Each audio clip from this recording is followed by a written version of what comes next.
Yan mga kagala. Ito po yung dalawang pirasong order. Isang malaki at isang maliit na lechon bread.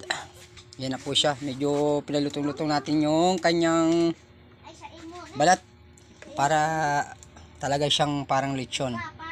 Yan. Makintab ang kanyang balat. Ayan siya.